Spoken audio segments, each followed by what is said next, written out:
I'm going to play this clip and I'm going to go right to my commentary.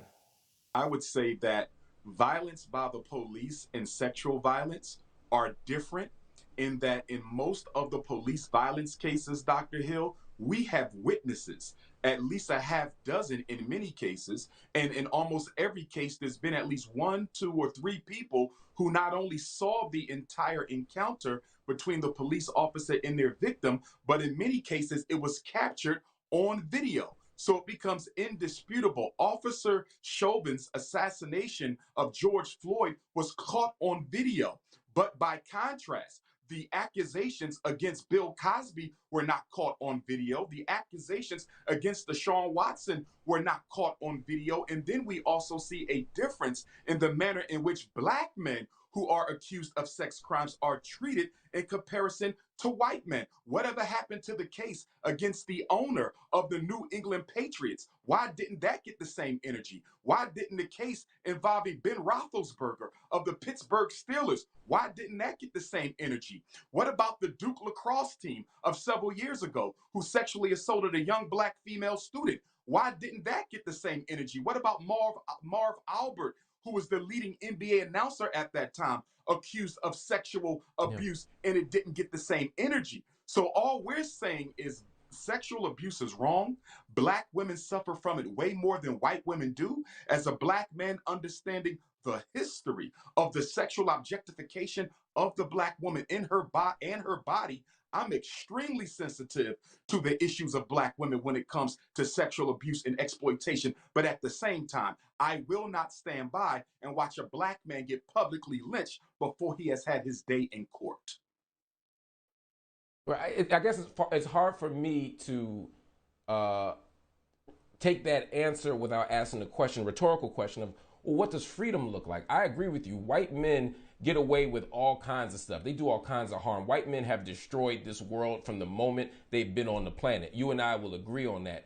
But my vision of freedom is not to be as unchecked, as unaccountable, as violent, as patriarchal, as misogynistic, as transphobic, as imperialistic as white men are. I don't want I don't want a world where I'm free to be as reckless as Harvey Weinstein. I don't want Bill Cosby to be treated like Harvey Weinstein. I want Harvey Weinstein to be as accountable as Bill Cosby has been made to be. For me, that's what freedom and justice look like. And so I think too often, and this isn't a critique of you per se, but a critique of sort of how we talk about this issue, is that sometimes we keep pointing to white men who haven't been held accountable and say, well, look, they didn't do anything, when in fact we should be saying, they need to be accountable, but we need to be accountable because so much of the harm that happens, whether it's sexual violence, whether it's transphobic violence, whether it's rape culture, we are accountable for that. Black men do harm in the world. Black men aren't the sole source of the harm. Black men didn't create the harm. Black men shouldn't be isolated for the harm. But black men do harm, and there has to be a way that we hold ourselves accountable. And I think if we don't, we run the risk of reinforcing patriarchy and in so many other forms of violence in the world. All right. The clip that you just seen was Marc Lamont Hill interviewing Dr. Umar Johnson. And if you notice, towards the end of that clip, well, actually, the clip I just played was towards the end of the interview. Marc Lamont Hill didn't really let Dr. Umar Johnson have the last word. He, he took the opportunity to have the last word on Dr. Umar's behalf.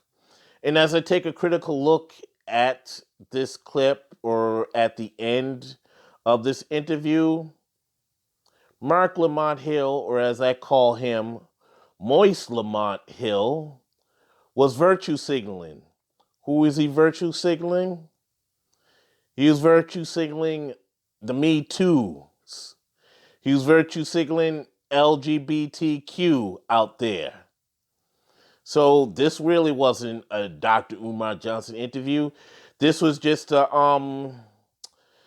he used Dr. Umar Johnson as a sounding board to get his views or to express his support for Me Too and all this other stuff that's prevalent in our media.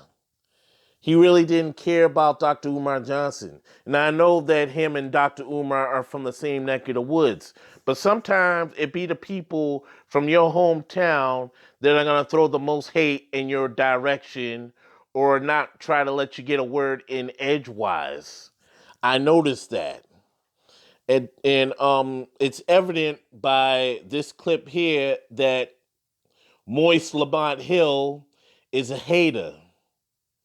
Because Moist Lamont Hill was throwing shade at Deshaun Watson, and then he was throwing shade at Bill Cosby. Come on. I don't know. I mean, I know Dr. Umar Johnson, he's going to sit down with whoever he wants to sit down with, but if I was him, I wouldn't do another interview with Moist Lamont Hill anymore. And I know he donated to your school, but I would just cash app him a refund and just keep it moving. Because I really, his money isn't good money. But, yeah, I mean, I shouldn't be surprised that a Moist Lamont Hill would throw shade at Cosby and Deshaun because, despite him getting fired by CNN, he wants to be back in the big leagues. He wants to be back in the game like, you know, what's his name? Roland Martin. Roland Martin used to be a contributor to CNN, but, he was let go for, tweeting about some stuff. I think he tweeted some stuff that was anti-LGBTQ or something. So we understand why you're not really in the league. I mean, to recap to the audience, you were pretty much let go because you said some things about Israel that pretty much offended Jewish people in the audience or Jewish people that may sit on the board at CNN. So, Mark Lamar Hill, once certain people that are above your pay grade feel a certain way about you, chances are they ain't gonna change their minds. So you can virtue signal Me Too or the LGBTQ all you want, but they pretty much made up their mind about you, bruh. So throwing Bill Cosby under the bus yet again, and now throwing salt at Deshaun Watson isn't gonna get you in their good graces. So I don't know why you keep doing that, bruh, but it's not a good look.